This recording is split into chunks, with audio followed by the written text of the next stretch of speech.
Todos celebran el brillo, pero pocos se atreven a mirar lo que hay detrás del escenario. Es el lugar donde las luces no llegan, donde el eco de los aplausos no tapa el silencio interior. Bienvenido a la segunda temporada de El otro lado del éxito. Esta vez, vamos a adentrarnos en la vida de íconos de la música. Seres que conquistaron el mundo con su talento, pero que, en lo más alto, enfrentaron sus propias tormentas. Esta temporada no es un homenaje. Es una radiografía. Vamos a descubrir cómo el ruido exterior puede silenciar la voz interior. Cómo el precio del éxito a veces no se paga con dinero, sino con partes del alma. Porque detrás de cada hit, de cada ovación, había una historia pidiendo auxilio. Aquí no se juzga. Aquí se entiende. Porque para ver la verdadera grandeza, hay que mirar también donde otros bajan la mirada.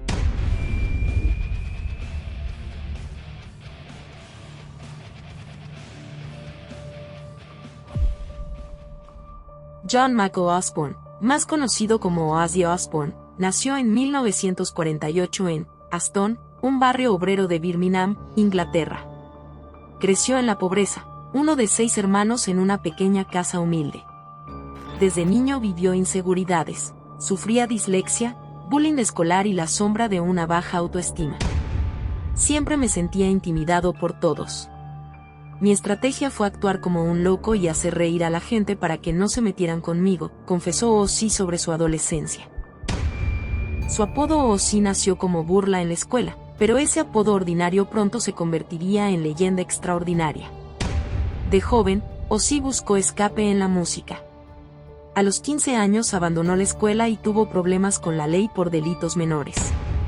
¿Sabías que Ozzy Osbourne estuvo 6 semanas en la cárcel por robo cuando era adolescente? Terminó tras las rejas por robar ropa y electrónica de una tienda, un punto de quiebre que lo marcó.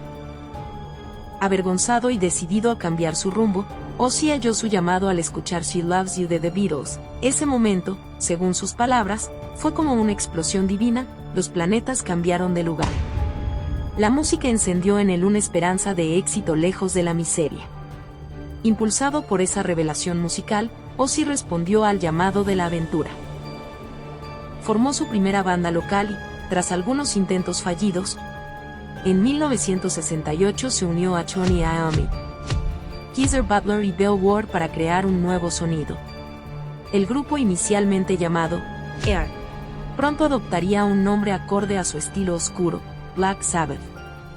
Inspirados por filmes de terror y riffs distorsionados, inventaron un género completamente nuevo, el heavy metal.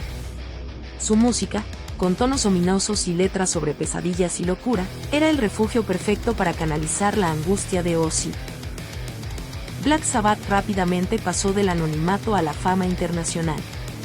Para inicios de los 70, Ozzy Osbourne, su carismático y estrafalario vocalista, se convirtió en la voz de una generación desencantada. Álbum tras álbum, como Paranoid en 1970 con éxitos como Iron Man y War Pigs, llevaron el heavy metal a la cima de las listas. Ozzy obtuvo un estatus casi mítico como el príncipe de las tinieblas, una figura que en el escenario proyectaba poder y desenfreno. Pero mientras la estrella de Ozzy brillaba más y más, también comenzaban a crecer sus sombras personales. Detrás de escena, sin embargo, Ozzy se entregaba a otro tipo de éxito, el exceso. Desde finales de los 60, Ozzy bebía a diario y consumía sustancias de todo tipo. Él mismo admitiría años después, no puedo hacer nada con moderación. Si bebía, bebía hasta caer, si me intoxicaba, probaba de todo. Desde 1971 no pasaba un día sin estar intoxicado. Sus compañeros de banda y amigos veían con preocupación cómo el chico tímido de Aston se transformaba en una fuerza impredecible. Los excesos traían consecuencias. Ozzy se volvía errático, cambios bruscos de humor, peleas con sus compañeros, arrestos por comportamiento escandaloso en plena borrachera. Durante las giras de Sabbath, destrozaba habitaciones de hotel, se metía en peleas y a veces ni recordaba sus actos al día siguiente. Su matrimonio con Thelma, su primera esposa, también sufría. Ozzy apenas pasaba tiempo en casa con ella y sus 2 hijos pequeños. Años después él admitiría con vergüenza: hice pasar a esa mujer por el infierno. Yo era una maldita pesadilla. La oscura dualidad empezaba a mostrarse. En el escenario era un dios del rock, en la vida real, un hombre perdiendo el control y lastimando a quienes más amaba. Pese a todo, a finales de los 70 Black Sabbath seguía llenando estadios. Ozzy estaba en la cúspide de su ascenso, giras mundiales exitosas, discos de platino y millones de fans adorando su locura en escena. En la cultura pop era ya un ícono, para algunos un genio musical, para otros un villano peligroso que encarnaba todo lo que los padres conservadores temían del rock. Y Ozzy, alimentado por su propio mito, seguía llevando las cosas al límite. En el escenario podía gritar "All aboard". Todos a bordo, apertura de su tema Crazy Train. Y miles rugían de emoción, sin saber que esas palabras presagiaban un viaje descarrilado. Crazy, but that's how it goes. I'm going off the rails on a crazy train. Estoy descarrilándome en un tren loco, cantaba Ozzy, casi prediciendo su destino. En lo más alto de la montaña del éxito, Ozzy parecía tenerlo todo: dinero, fama, fans incondicionales. Pero a veces la cima del mundo puede ser el lugar más solitario. ¿De qué sirve que millones te amen, si tú no puedes amarte a ti mismo?, podríamos preguntarnos. Ozzy, rodeado de multitudes, enfrentaba una oscuridad interior que nadie más podía ver.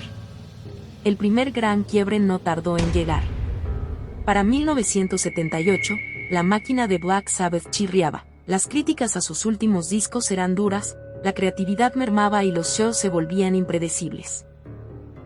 Detrás de todo estaba Ozzy, consumido por el alcohol y las drogas, ausente en ensayos, su voz y rendimiento decayendo. Tony Iommi y los demás intentaron mantener la banda a flote, pero Ozzy parecía un caso perdido. En 1979, tras una gira caótica, lo enfrentaron con una decisión dolorosa: Ozzy Osbourne sería despedido de la banda que él mismo empezó. La noticia cayó como un bombazo en el mundo del rock. Para Ozzy fue devastador. Black Sabbath era su vida, su identidad. Estaba colocado hasta los huesos, lo admito, pero que me echaran me pareció una hipocresía si todos andábamos en las mismas, diría Ozzy más tarde sobre aquella traición. Se hundió en la depresión y el resentimiento. No solo perdí a mi banda, perdí mi familia, mi maldito propósito, recordaría. Con apenas 30 años, y tras una década de ascenso meteórico, Ozzy tocó fondo por primera vez. Reaccionó de la única forma que conocía. Se encerró en una habitación de hotel en Los Ángeles durante meses, consumiendo sin control todas las sustancias a su alcance. El príncipe de las tinieblas estaba al borde de autodestruirse. Por increíble que pareciera, en ese abismo personal hubo alguien que no se rindió con Ozzy: Sharon Arden, la hija del manager de Black Sabbath, quien veía algo rescatable en aquel hombre roto. Sharon literalmente lo sacó de la cama y lo convenció de intentar una carrera solista. Fue como darle una mano al héroe caído. A finales de 1979, Sharon organizó la formación de una nueva banda para Ozzy, irónicamente llamada Blizzard of Ozz.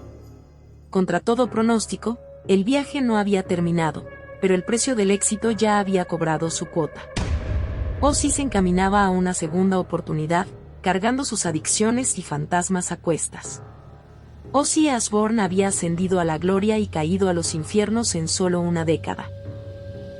Su mundo ordinario quedó atrás, su llamado a la música lo elevó, pero su primer error, dejarse consumir por sus demonios, casi lo destruye. Contra todo pronóstico, Ozzy Osbourne resurgió en 1980 como solista. Su álbum Blizzard of Ozz fue un éxito rotundo, presentando hits como Crazy Train y en ese momento revelando al mundo al joven guitarrista prodigio Randy Rhoads. El príncipe de las tinieblas estaba de regreso, más popular que nunca. Había retornado de entre los muertos musicales, dijo la prensa. Pero este renacimiento vino acompañado de una crisis latente. Ozzy seguía encadenado a las drogas y el alcohol, eufórico en el escenario pero caótico fuera de él. Sus giras en los 80 se convirtieron en leyenda, por obvias razones en tanto buenas, pero también se convirtieron en pésimas presentaciones. Los escándalos no tardaron en llegar. Ozzy parecía determinado a sobrepasar los límites.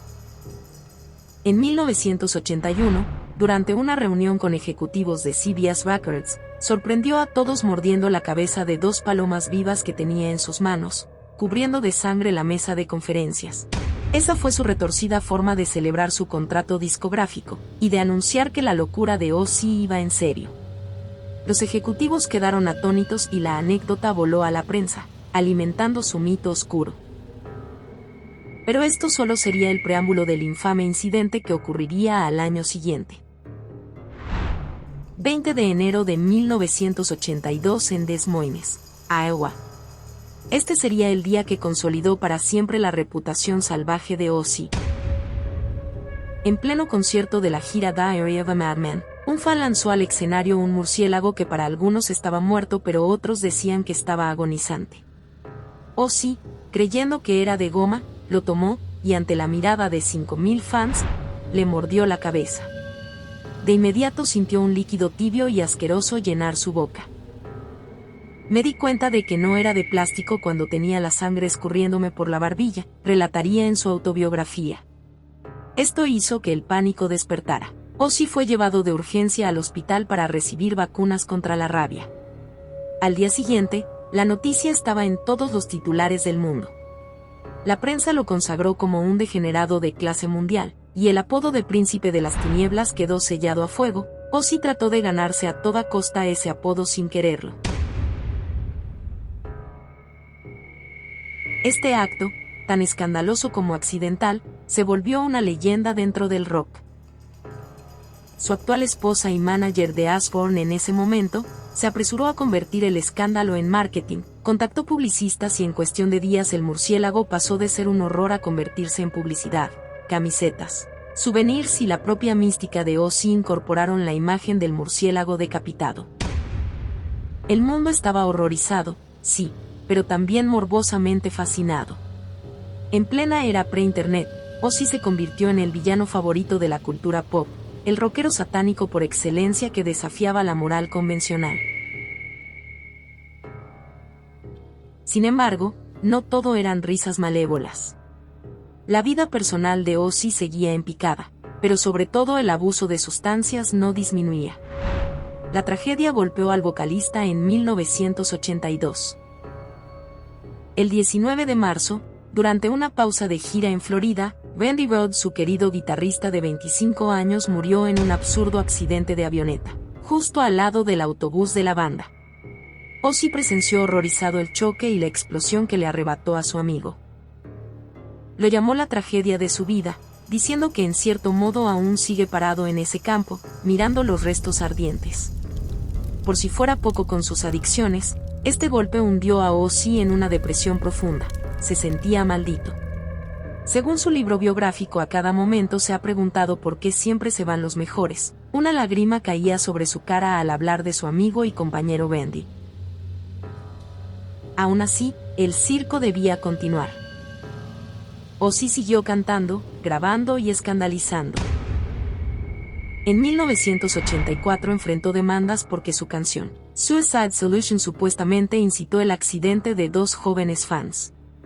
Los titulares lo pintaban como enemigo público, acusándolo de mensajes subliminales. Los casos finalmente fueron desestimados, pero Ozzy quedó con la reputación de músico peligroso para la juventud.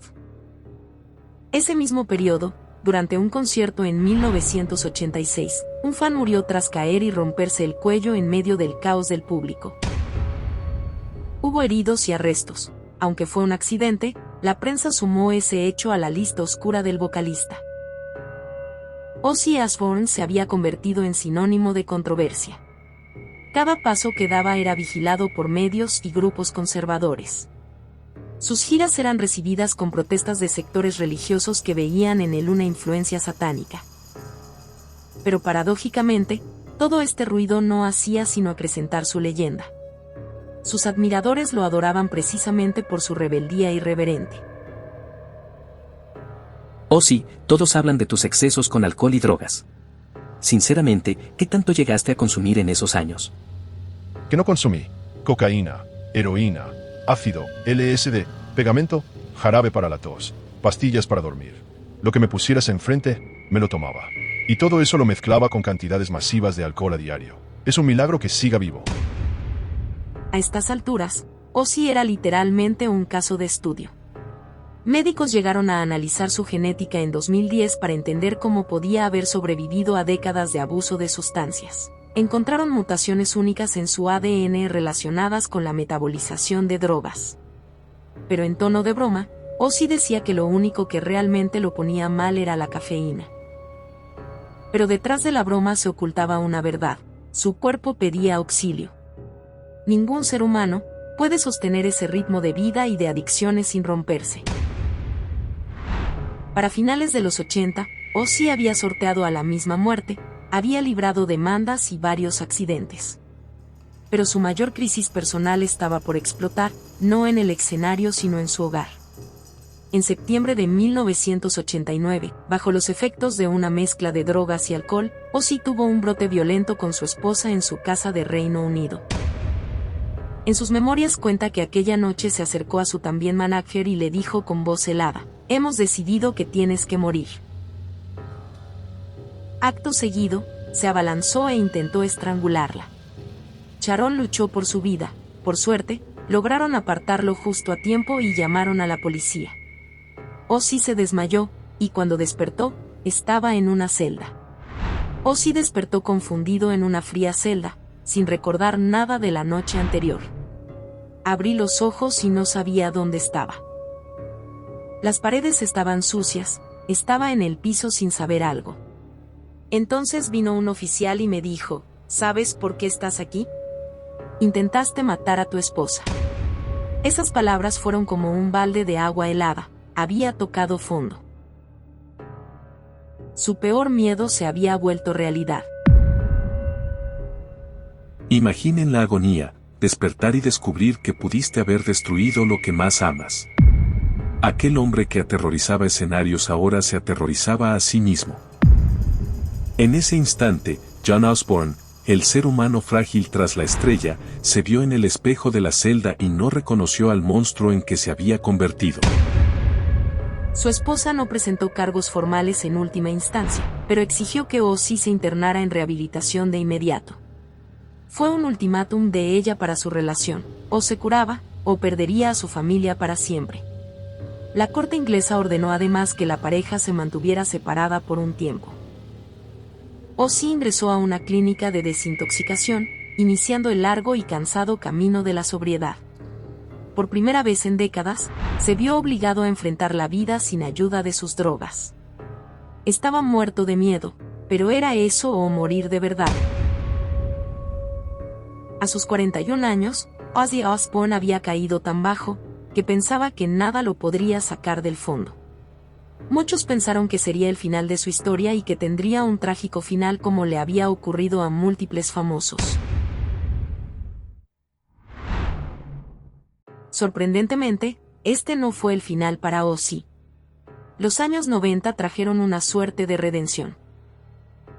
Tras cumplir su rehabilitación inicial, volvió a la música más calmado. Lanzó el álbum No More Tears en 1991 con un gran éxito, y anunció una gira de despedida titulada No More Tours, que irónicamente no fue el fin real de su carrera. Poco a poco, Ozzy mostraba señales de cambio. Por fin se mantenía sobrio por periodos más largos, dedicaba mayor tiempo a su familia. El público, que se había enterado del atentado a su esposa y de todos sus demonios gracias a la prensa, reaccionó con una mezcla de conmoción y compasión.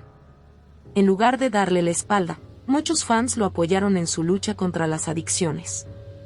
La prensa amarillista seguía lanzando titulares morbosos, como le ocurrió durante su carrera, pero la cultura pop estaba a punto de reconectar con Ozzy de una forma inesperada.